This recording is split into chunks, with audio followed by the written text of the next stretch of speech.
We are now live. Good morning, everyone. Thank you for joining us on this lovely We Love WC Day. My name is Katie Claggett, and I am an admissions counselor here at Washington College.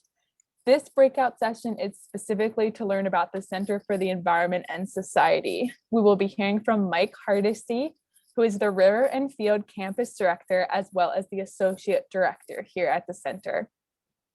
Before I hand the stage over to Mike, I just want to review a few housekeeping items. So please make sure your camera and your microphones are turned off for this session.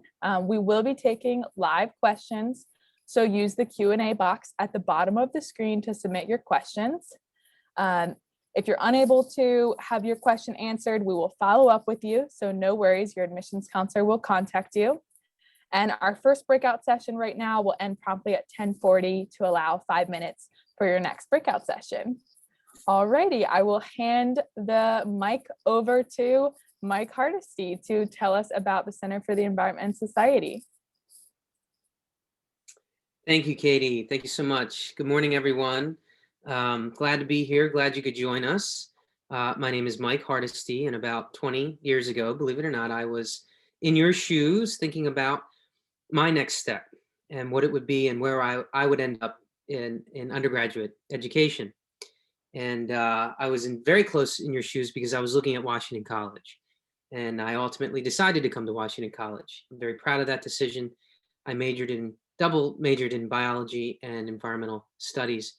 And from there, went on to the Peace Corps, where I served in Southeast Africa, working in natural resource management, came back home, launched the Chesapeake Semester, which I'll tell you about, a great program at the Center for Environment and Society, earned my master's degree, and now am leading this very new, very cool asset, the River and Field Campus, which I'll also talk to you about this morning.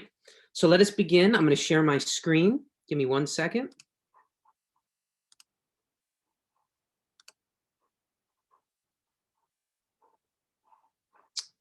Let me go into full presentation mode. There we are. Thank you so much. The Center for Environment and Society. Who are we? What do we do? We provide experiential learning experiences for our students, okay? These are the opportunities to get out of the classroom, to do the things that complement your normal classroom experience. We excel in creating the next generation of citizen leaders. What do we mean by that? We think that all of our students continue to learn regardless of where they are in life, and they have the opportunity to lead regardless of where they are in life. And we want all of our students to go on to be conscious citizens, not necessarily environmental leaders, not necessarily environmentalists. We look at it from an interdisciplinary lens. The study of the environment connects us to our resources in a meaningful way, and we think it goes back to our founding fathers' original idea of citizenship. Learn by doing. Learn by doing. Let's read the books. Let's read the text. Let's do our homework. Let's get out of the classroom. Let's have those experiences. Let's create those real world experiences, whether it's kayaking on the Chester River, having a great time, whether it's fishing, whether it's drawing a net and collecting plankton from behind our kayaks and studying that, whether it's looking at invasive species, whether it's looking at subaquatic vegetation. Let's get out and do it. So let me tell you some of the programs that we host at the Center for Environment and Society. One of our flagship experiential programs is the Chesapeake Semester. This was launched in 2009 when I joined the center. And in its essence, it is a 16-credit full semester study of the Chesapeake Bay and a comparative study abroad at another coastal culture and ecological system. The Chesapeake Semester is unique in the sense that a student who participates in it has no other curricular obligations during that semester.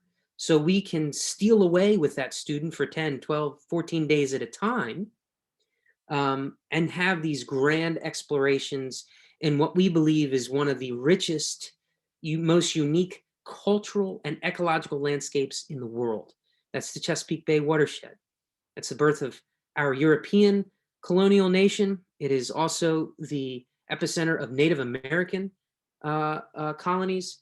And it happens to be one of the most unique ecosystems today, but it is faced with many challenges, and presents itself as a test bed for how environment and society can work more healthily together. This picture is not of the Chesapeake Bay, by the way. Okay, our comparative study as of late has been going to Central America, where we spend time in both Guatemala and Belize. There, we look at the native people, the Mayan, and we start in Tikal, the ancient city of Tikal, and we look at how they lived close with their resources, maybe why their civilization did not work out as long, and how they migrated to the coast of Belize, and we follow them there, so to speak, and we look at the way they integrate with the jungles and the coasts and the coral reefs for a 2-week comparative study experience. Another resource we offer our students at the Center for Environment and Society is our public archaeology lab. We are fond of saying that we don't know the future of people and where we're headed unless we can really understand where we've come from. Archaeology is the physical, hands-on aspect of historical investigations. Every summer, we offer an archaeological field school where 8 to 10 students will spend 6 to 8 weeks in the field in a real-world archaeological site, looking at Native American peoples or colonial people. We do this on the Eastern Shore, we do it on the Western Shore, we do it all around the Chesapeake Bay watershed. Our River and Field campus, a gem and something personally close to me as the director of this brand new asset. It is 5,000 acres of some of the most diverse, pristine habitat, farmland, lake, marsh, riverfront, creek, streams that you can imagine. We've been operating on the River and Field campus close to 10 to 12 years in a mutual agreement with the landowner, who recently said, I love what you're doing. It warms my heart. There's so many students out here learning. I'm going to give you this 5,000 acres so that you can do this in perpetuity for students of Washington College. Our boldest programs out there have to do are with avian research, most notably our Foreman's Branch Bird Observatory. Here we have one of the largest bird banding operations on the East Coast, the only one aligned with undergraduate education, the only one that gets undergraduates next to wildlife studies, working in the field, physically handling wildlife, but also learning the wildlife techniques, not just of birds, but of other animals that will take them and propel them into professional opportunities after undergraduate. So you can be an intern at our bird banding station. You can be an intern at one of our other avian research sites. It's a wonderful opportunity for our students. Or you can visit, like this class, as part of your environmental studies coursework. In addition to our avian studies at the River and Field campus, we also have one of the largest applied restoration projects in the state of Maryland. It's called the Natural Lands Project. It's based on our decades now of experience working in habitat management on the River and Field campus. We cracked the code on some really unique habitat that is no longer present in Maryland. These are grasslands. These are what some might call prairie. It was present in the Mid-Atlantic. It is, if it was here, it is now farm field, and that makes sense. Agriculturally productive soils with no trees. Let's pull this into our cultivated part of society and use it to grow food.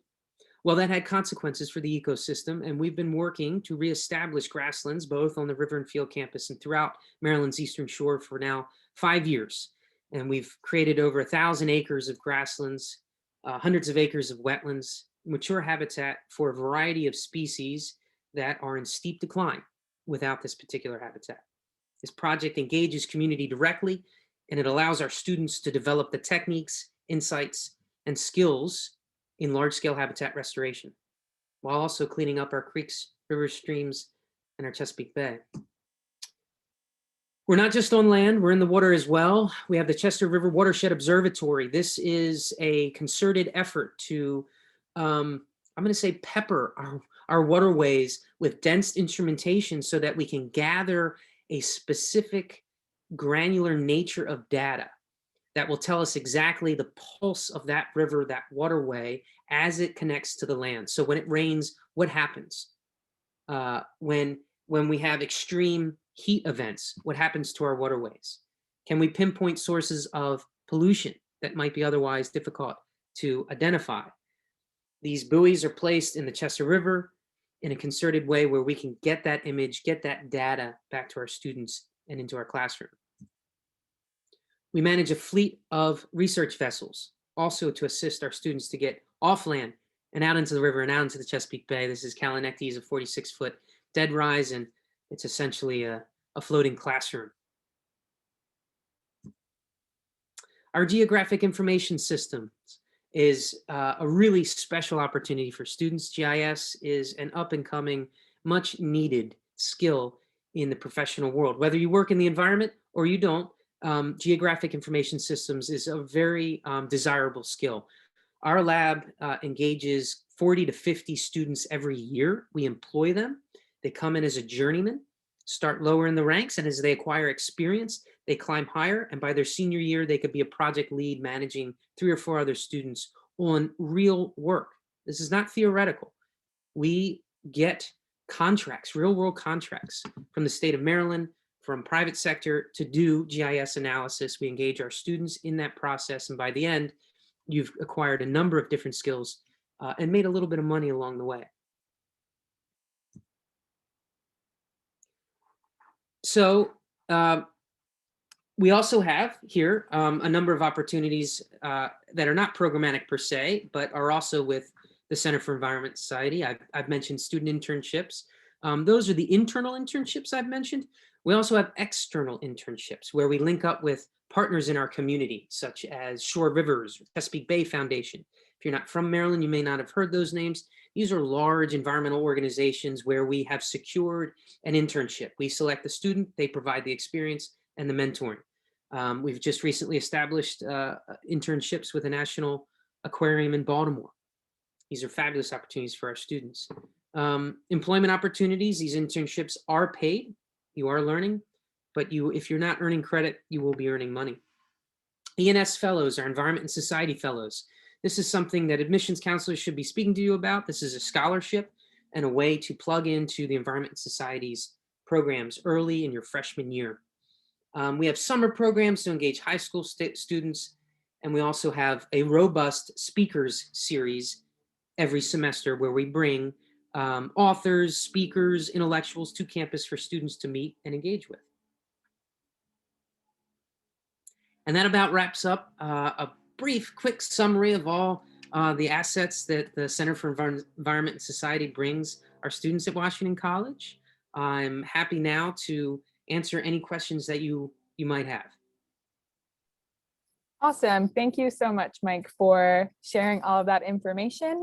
We will now transition into our question and answer time period. So again, you can put your questions in the box below, and we will get started on that on those questions. Okay, let me stop sharing so I can see my chat. Okay. If I major in environmental science and studies, how often will class be outside or in the field? This is a great question. And it depends, frankly. It depends on the specific course. So if you're taking a course in field methodology, okay, you will be outside quite a bit. And that is a traditional course, environmental studies and sciences. That course is going to make sure that all of its labs are outside. Other courses, marine biology, for example, you'll have some classes in the lab, in our physical lab space, and you'll have some sampling conducted on the rivers. If you were to do something like Chesapeake Semester, however, you're going to be outside 50% of the time during the fall semester. We pride ourselves in our kayaking, our camping, our hiking, our canoeing.